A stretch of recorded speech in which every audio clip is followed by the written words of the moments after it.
Hi, everyone. Thank you for coming to my talk. My name is Melissa Houghton, and I am a senior consultant from Telstra Purple based in Melbourne. I'm a developer, and I mainly focus on web development in Angular and .NET. This talk isn't very technical focused, but I do some tech stuff. So if you want to follow me on Twitter or connect on any of the socials, please do. They're up on the screen. I also won't really be keeping an eye on the chat, but hopefully we'll have some time at the end to talk, so feel free to as I'm going. And the slides are mostly just pretty pictures, so if there's any issues with the video, which hopefully there's not, hopefully that's not too much of an issue. And I've turned on subtitles, which hopefully help with anything with sound. Imposter syndrome. How many of you have heard of imposter syndrome?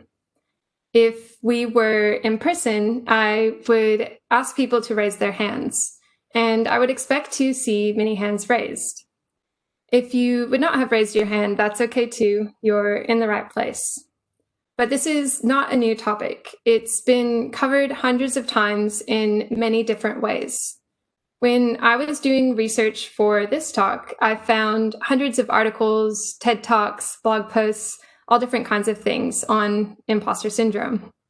And there were talks by psychologists, by educators, by students, and business professionals. People from all different backgrounds, different genders, different ethnicities, and professional standing. And all of them shared their research on imposter syndrome, but they also shared their personal experiences with it.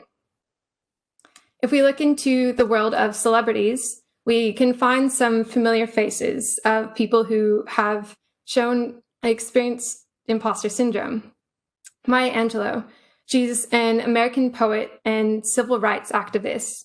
She is an author with dozens of awards for her work, yet she has shared fears of people finding out that she's played a game on them this whole time.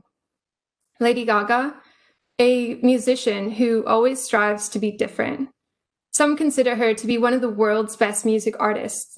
And yet in her documentary, she said that she still feels like that loser kid in high school and has to remind herself every single day that she is actually a superstar.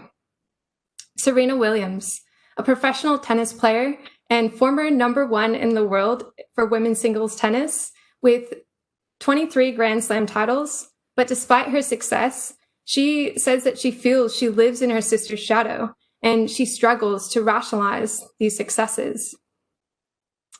Now, if we go a little bit closer to home into the world of tech, and for people who are actually in Sydney, we see familiar faces there as well. Mike from Atlassian has done a TEDx Sydney talk on imposter syndrome, where he discussed his personal battle and his story with it. He shared a story in the talk of when Atlassian was coming up as a company and he was winning Entrepreneur of the Year awards. And the whole time he was feeling like a fraud and that he did not belong. But throughout his journey, he learned that others feel the same way and that feeling does not go away with success. However, he has learned how to not let it hold him back and how to not freeze. And he has learned how to use his fear as motivation, and we can do that too.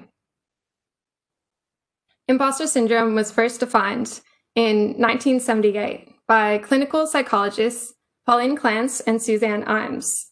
And they defined it as an internal experience of intellectual phoniness, despite outstanding academic and professional accomplishments.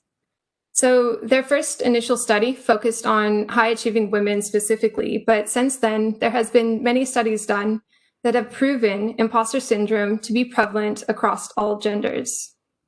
And imposter syndrome is known by a few different names. So it's also known as imposter phenomenon, imposterism, and fraud syndrome.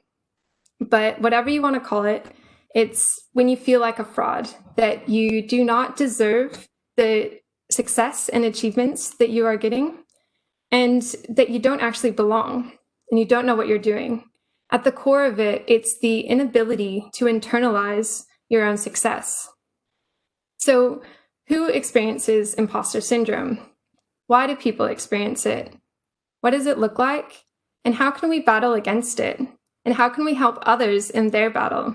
How can we flip it around to use it as motivation and turn it into a positive thing? That's what I want to talk to you about today. But first, why me? Why am I the one sitting here talking to you, giving you this talk?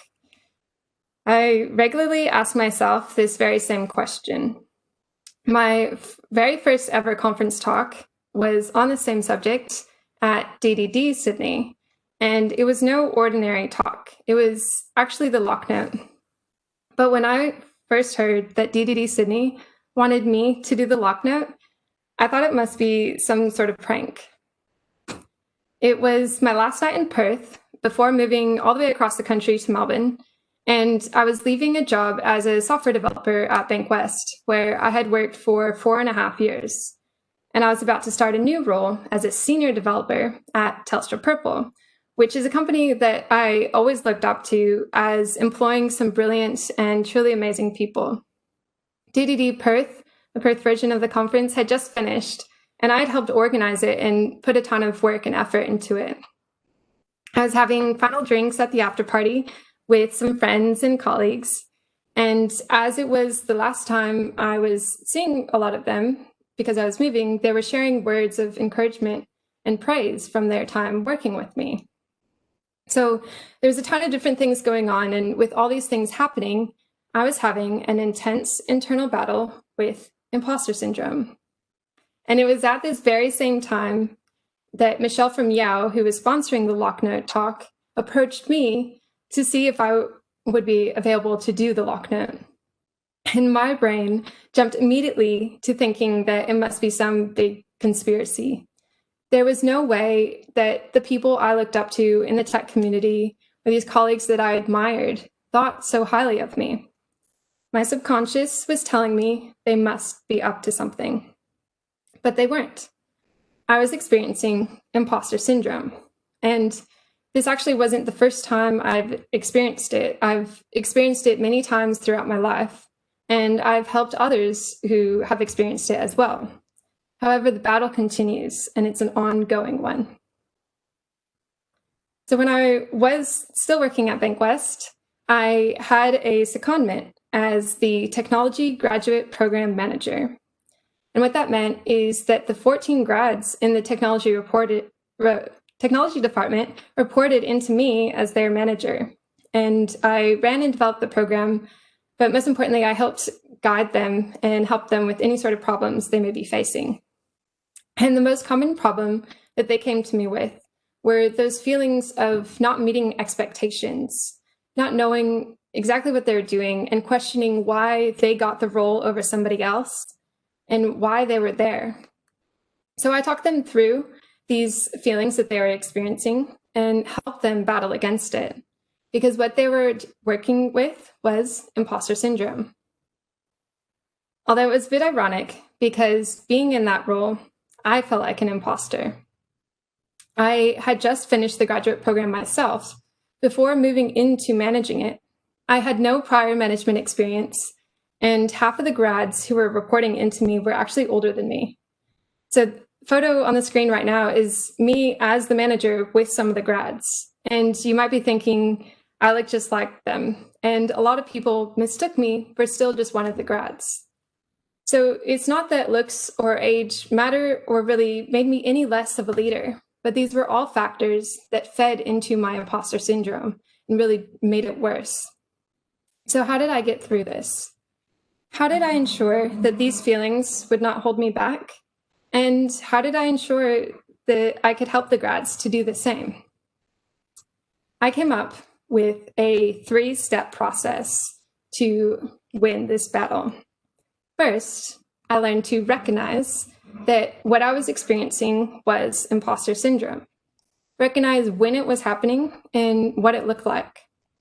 Then, I rationalized the situation. I redefined those thoughts and feelings and reframed them into a new light. The people around me were not out to get me. There was no big grand scheme to trick me. And really, what benefit would they have in doing so? Then I reflected on my accomplishments. Looking back on it, I had worked hard, I had done well, and I used these three things to empower myself to fight against imposter syndrome. I worked to flip the beliefs, to prove myself wrong, to prove that I'm not an imposter and that I do belong there. And I turned the negative thoughts into positive ones and used that as a motivation. And that motivation encouraged me to say yes and do that lock note at DDD Sydney and many other opportunities along the way. When I actually first submitted this talk to NDC, I originally submitted it as a lightning talk, mostly because I was afraid of trying to make an hour-long conference talk. But I had an opportunity to change it to be a long conference talk and submit again. And I thought about it and I convinced myself I could do it and I submitted it and it was accepted. But getting myself to that point to get over my fears was not easy. And it has taken a lot of practice to get through it. And if you struggle with that same thing, that is okay. We can work through it together. So let's understand how we can recognize imposter syndrome. First, let's think about who experiences it. Research has shown that 70% of people experience imposter syndrome in some form at some point in their life. And that's according to a study that was published in the International Journal of Behavioral Science. And this can happen once or many times, but for most people, it is truly an ongoing battle. Mike from Atlassian found that imposter syndrome does not go away with success. But really, anyone at any level can experience it. You don't always have to be successful to be experiencing imposter syndrome. And some people are predisposed and more likely to experience imposter syndrome than others. And these are people from underrepresented communities. So like myself, a female in tech, I fit right in there. Or people that see themselves as an outsider or are a minority.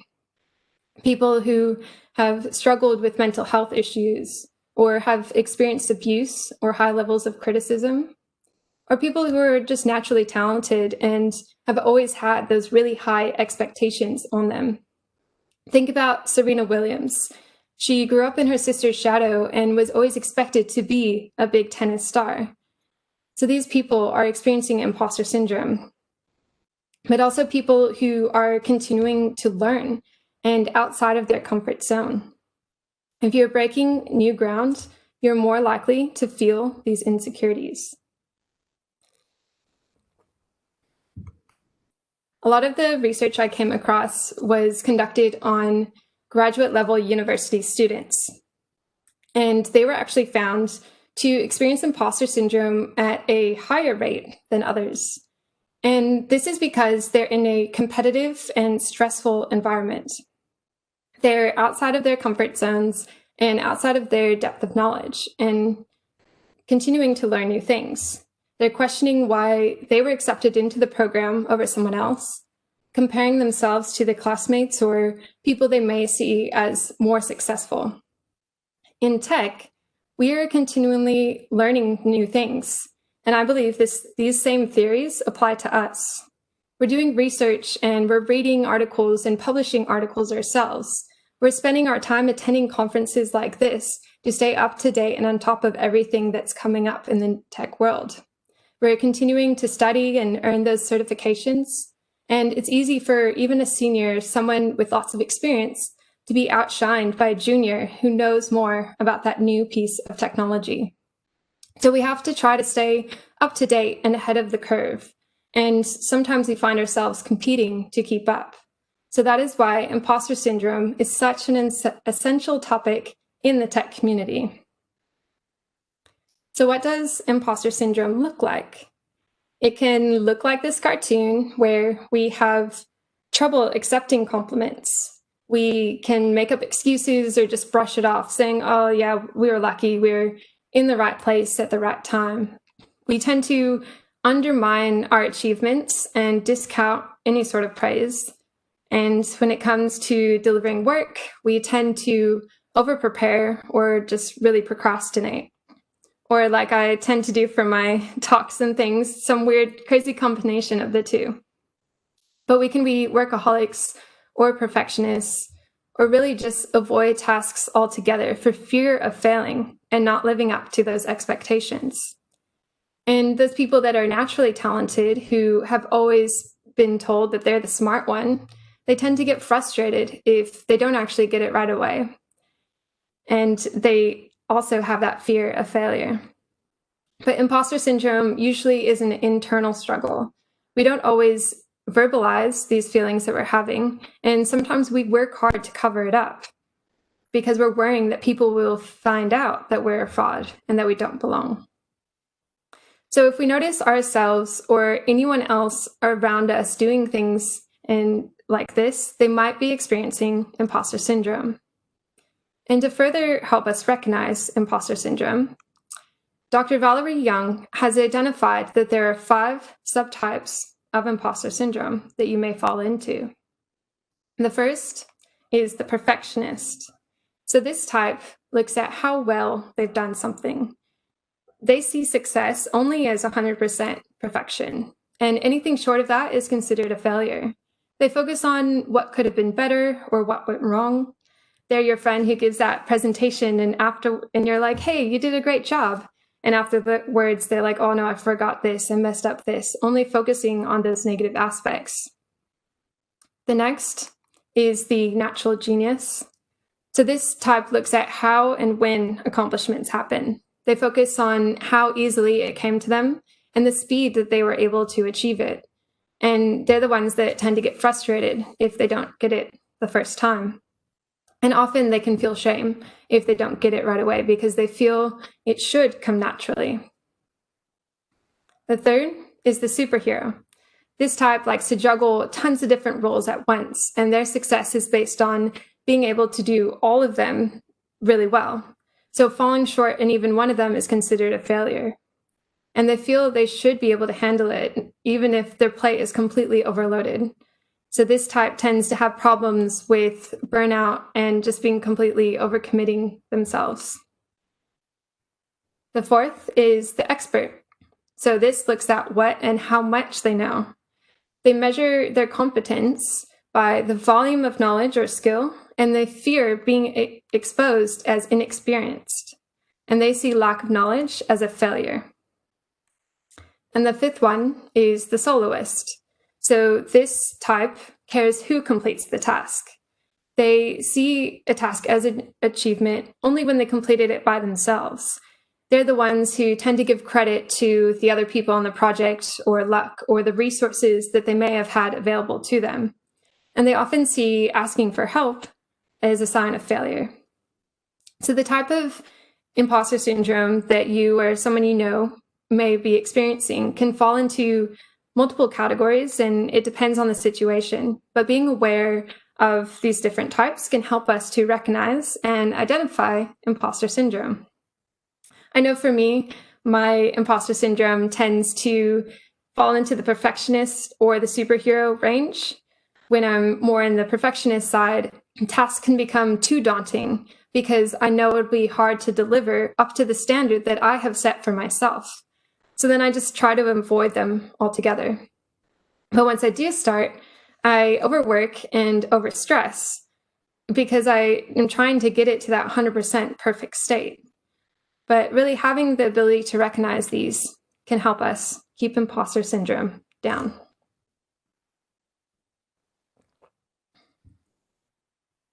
So what are the risks with imposter syndrome? Why do we want to understand it and recognize it? Why can it be dangerous? What happens when we start to lose the battle? Losing to imposter syndrome can lead to increased depression and unhappiness. It can lead to general life dissatisfaction.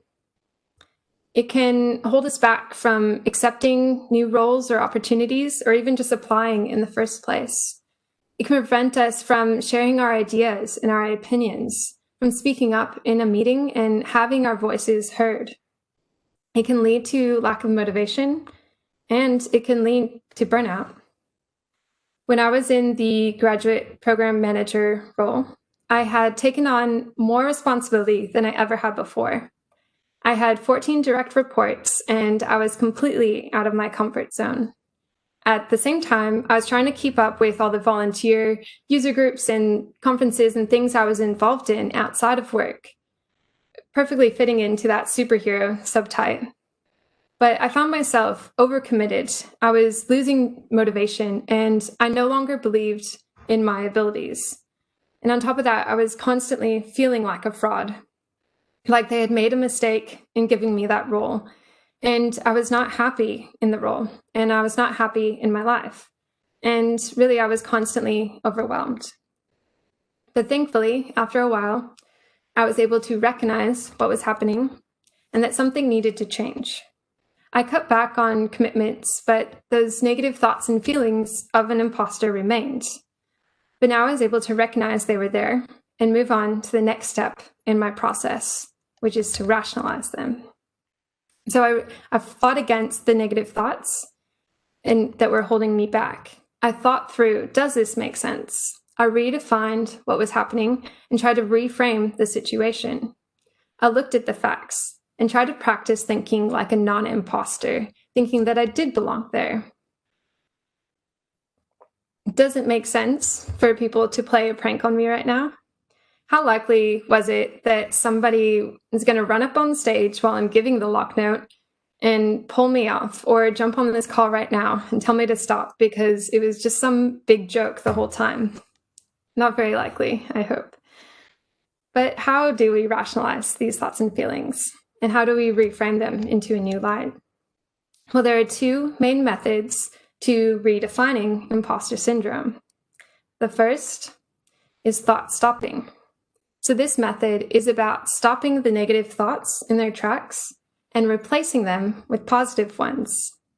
Often our negative thoughts form a pattern, and we get ourselves into a negative feedback loop that digs us deeper and deeper into a bad place. So I always have, before I do a presentation, these thoughts coming into my head that I'm just going to completely mess it up. Everything's going to go wrong. It'll be a big disaster. Everyone will find out. I'll never be able to do a talk again, and on and on and on. And the farther we go down, the more at risk we are of losing that battle. So we have to notice those thoughts, recognize them, catch them as early on as we can, and really stop them. But then we combat it with positive thoughts. Once you recognize and stop them, bring up a positive voice in your head, that non-imposter, that's saying, yes, you can do it.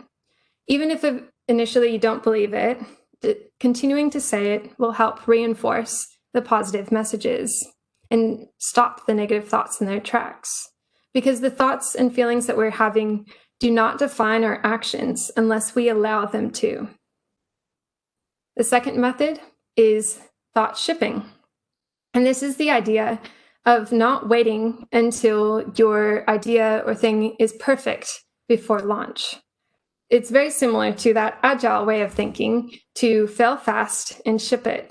I wore my Azure DevOps Ship It t-shirt today to help remind me that even though I don't feel like this talk is at that 100% perfectionist level, it's good enough and I should just ship it. It's that 70% rule that is used by the US Navy, and they see it as a decision-making process that when you have 70% of the information, make the call and keep moving. Because keep moving keeps you safe. It means you're less vulnerable, and it provides that opportunity to adjust and grow and learn. It's that very agile, fail fast and learn faster. It's the same concept that Mike Kennebrooks in his talk described as not freezing. Thought shipping can push us outside of our comfort zones and stimulate growth and creativity while building up self-compassion for ourselves by allowing us to forgive our mistakes. So try both methods and really figure out which works best for you. But it's all about practice and keep moving forward.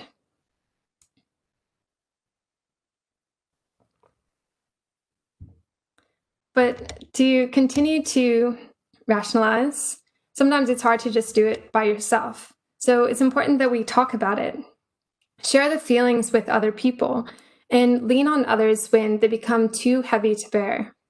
As imposters, we fear that someone will find out that we are a fraud, and we have this fear that we'll be exposed. So naturally, we tend to avoid sharing feelings, but talking about it is precisely what we need to do. These conversations help us to get affirmation that what we're feeling is normal and that it's probably not true. Mike, in his journey, discussed how he felt that he was alone, feeling like a fraud. But he spoke to other people who were nominated for the same award, and he found out he wasn't. And that was his light bulb moment that really drove him to win the battle. And for me, I enjoy sharing my experience with other people because it helps me to keep moving forward and reinforce those ideas that this is a natural thing to experience. And many people share with me that they experience the same thing. So when imposter syndrome is taking hold, you may feel alone, but trust me, you're not. Now, it's not all about those achievements and accomplishments and doing really well. Sometimes we do fail. So it's important to remember that that is okay. Imposter syndrome is accompanied by this underlying fear of failure. So to help us to continue to rationalize, we need to keep failure in perspective and redefine what does it mean to fail. Imposters like to use not succeeding as proof that they're a fraud, but really we need to learn to fight it because failure is inevitable. We can learn how to get back up and how to move forward from failure, reframe and redefine how we see it as a learning experience or an opportunity for growth or a way we can improve. I am always worried that people are not actually going to come to my session. And my initial thought is that if no one did, it would be a failure. But would it really be a failure? It was a great success for me to have a talk accepted to NDC in the first place. And I can reframe it as that stepping stone and a learning experience, breaking things into smaller achievable goals. I had a goal this year to submit talks to conferences, and the next step was to then have talks accepted. After that is having people attend. And so then I can revisit and update the goals, continue to learn and move forward. Maybe next time get more talks accepted or more people attending. Failure is all a part of success. So after we've recognized and rationalized, we then need to keep those feelings at bay. And we can use the last step, which is reflection. And all three of these steps work together to really build up our ability to win the battle with imposter syndrome. So take a look in the mirror and see what is really there. Look back on your achievements and your accomplishments. Hold a retrospective for yourself in the same way you would do for a project.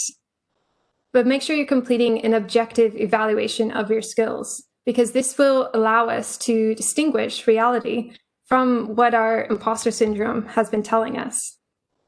Focus on what you have done well and facts and what could be improved, and use that to move forward. This reflection is really the critical piece that I feel holds it all together, and how I've been able to continue my fight and not let imposter syndrome hold me back. One of my favorite ways to do my reflection is by keeping a journal. Write down a list of different achievements, write down things you're proud of, things you've completed, write down goals and stepping stones to success, and then look back, reflect on them, mark things off when you've finished them. How much progress have you made? Look at your past projects, go through the depths of your GitHub repo and compare to current ones. Have you made progress? Have you improved? Most importantly, have you learned? It's likely that you have without even realizing it. In my journal, I just write down all of the things, even the good and the bad, but I'm always surprised by what I have accomplished. In times where I feel like I'm not making that progress, these notes help to prove otherwise and help me to practice turning my negative thoughts into positive ones. And listing successes can shift your focus from your weaknesses onto your strengths. and it can really create a basis of facts to guide your self-reflection. But we all know an objective evaluation of yourself can be very challenging, so we can use the help of others by asking for feedback. So go out to your colleagues and your teammates and collect feedback on yourself. Ask them how you think you've performed and what they think you have done well. But also learn to value constructive criticism and use that to move forward and get better. Because if you're not looking to improve, you actually end up holding your team back and slowing your team down. And really, no one expects you to know everything right away. The grads would come to me.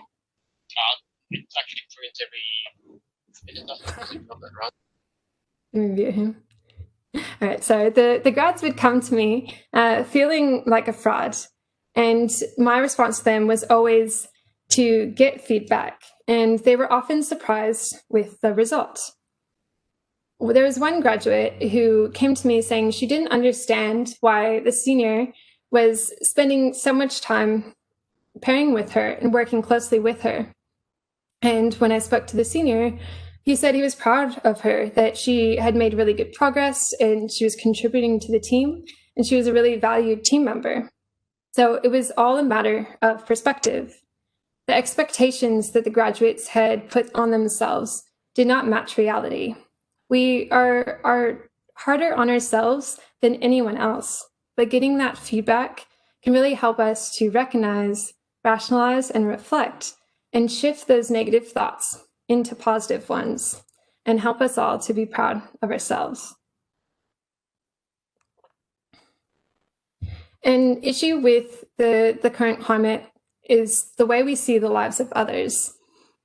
Hannes touched on this in his talk yesterday when he was talking about success is all a matter of perspective. Right now, everything is online, and we're not actually exposed to the full picture of people's lives. So this virtual world means it's a skewed view, and it's really easy to misinterpret.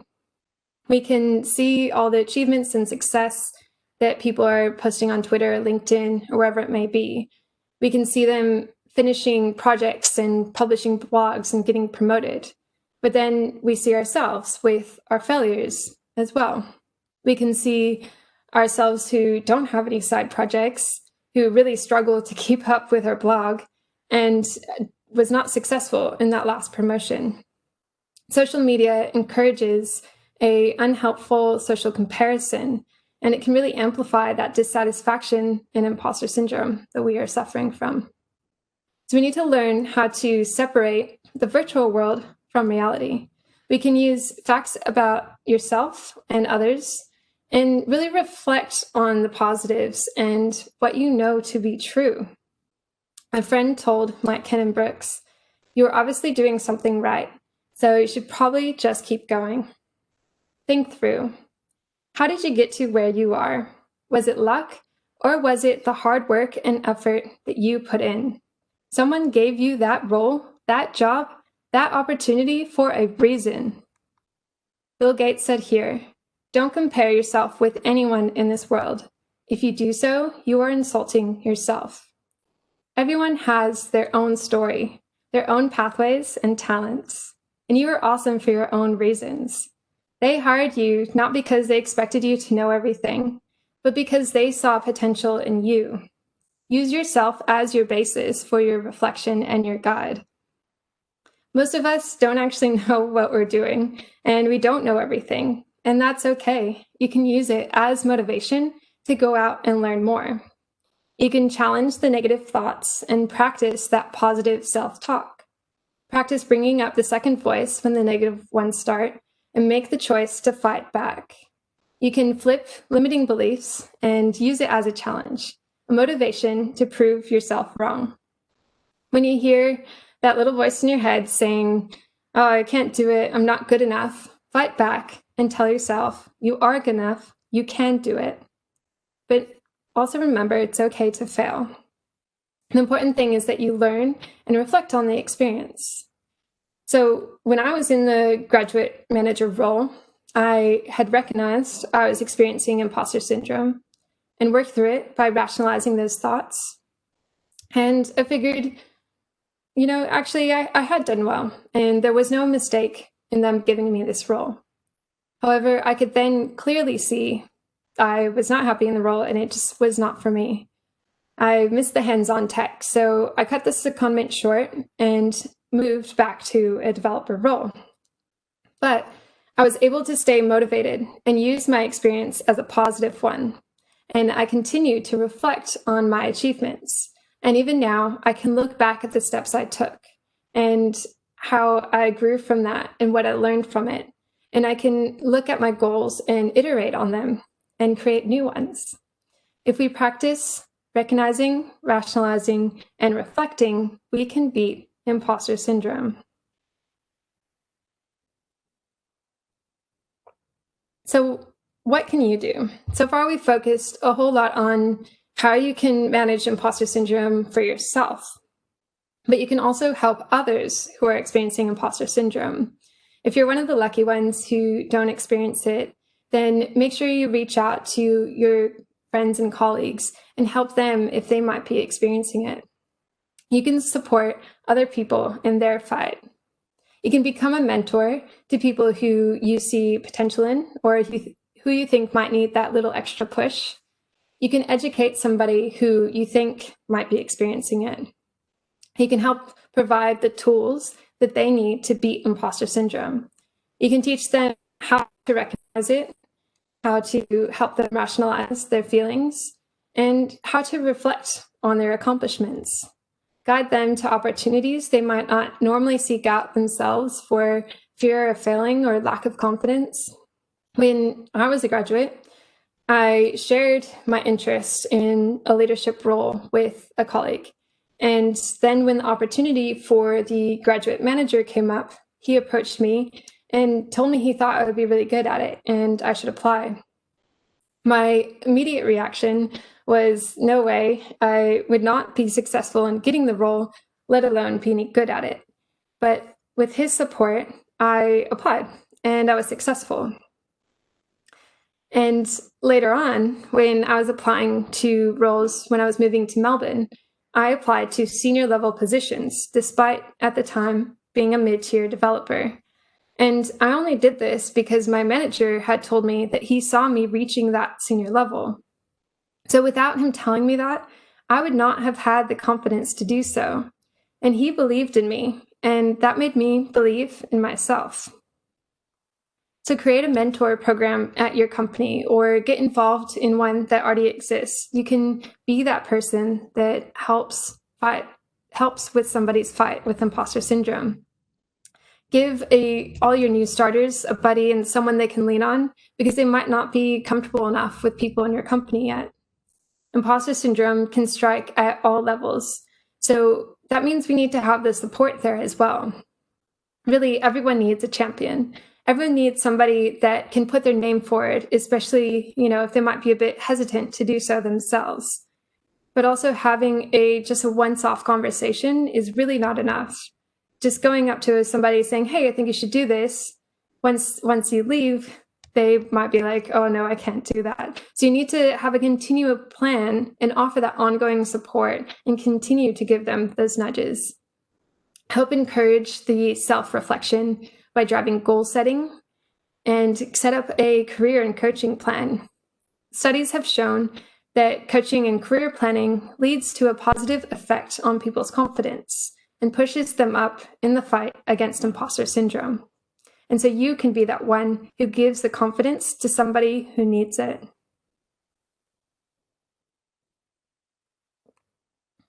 We've talked about how imposters should collect feedback on themselves, but you can also go out and give it. Reach out to your teammates and your colleagues and provide feedback to help them reflect on their accomplishments. It can really help them with the thought stopping, thought shipping, and reflection, and help people to grow.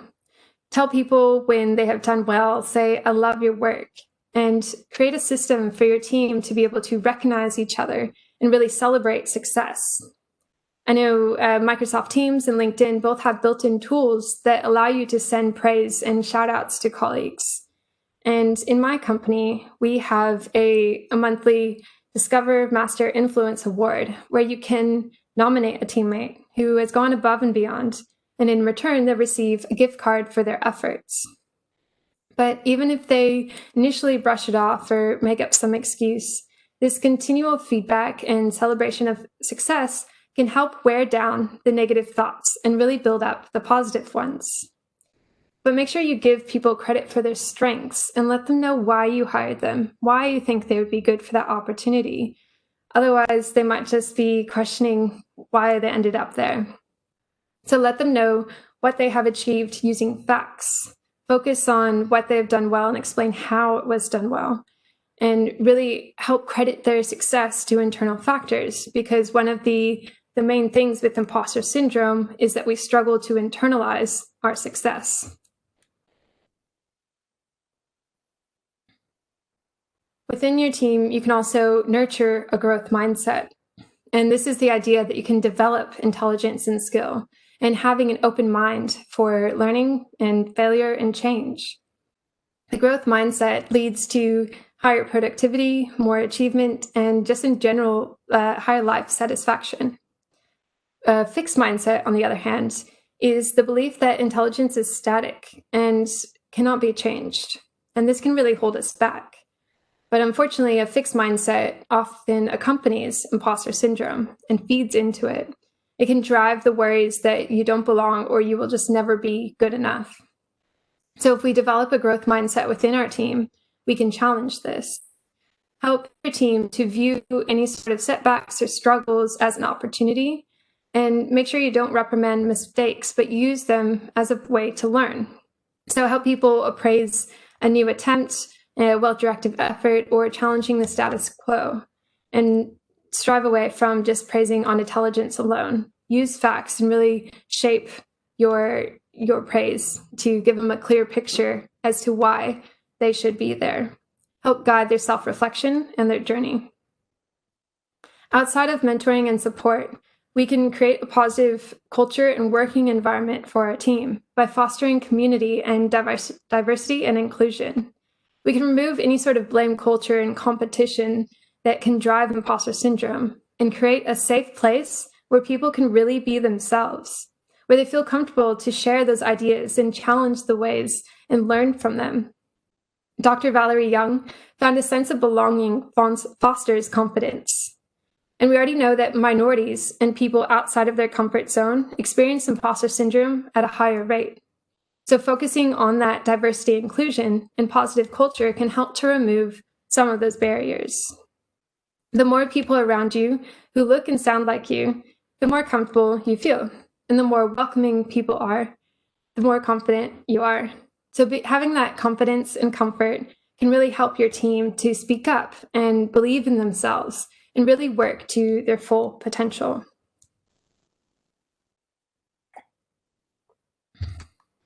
Imposter syndrome can be a good thing.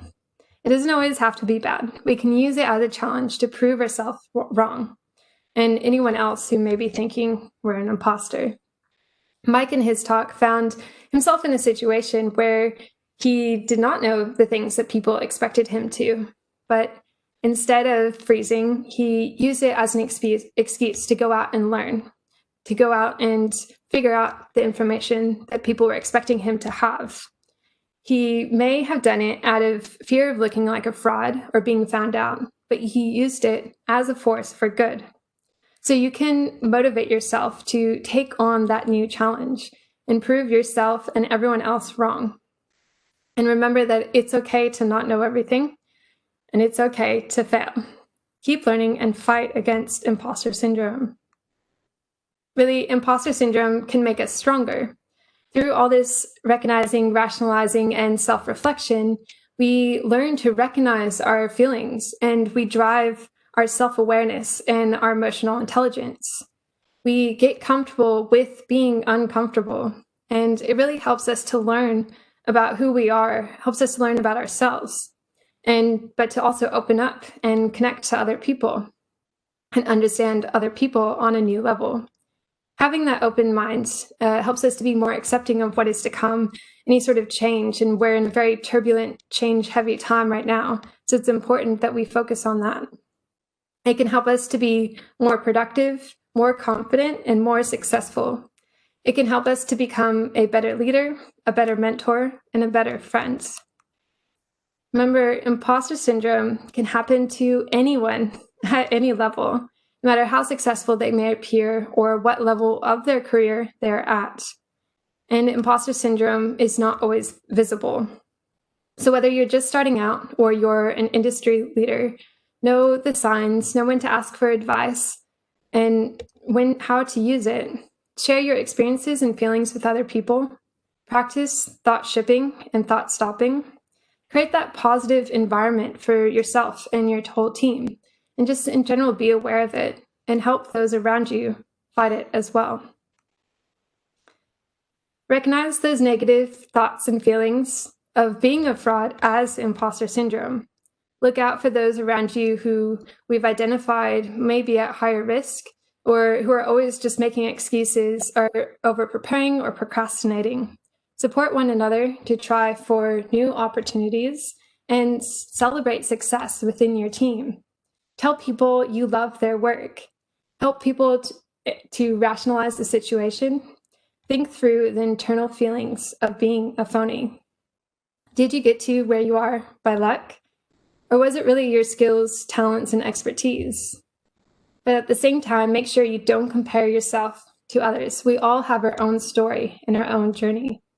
Reflect on your own accomplishments and what you have been able to achieve.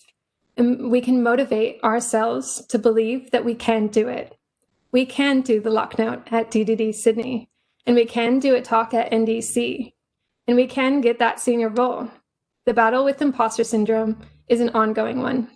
Just remember to recognize, rationalize, and reflect. Thank you.